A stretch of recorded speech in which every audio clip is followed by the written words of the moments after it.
for today's video, may papakita akong laruan ko. Ito guys, ang bago kong laruan ay bagong-bago lang. Ewan ko kung kanino to, pero binigay sa akin. Wala rin ko sino. Mama, si Papa.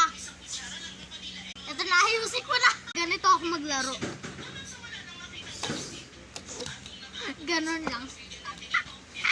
Paminsan ginaganito yung ganyang gulong. Ginaganito ko paminsan.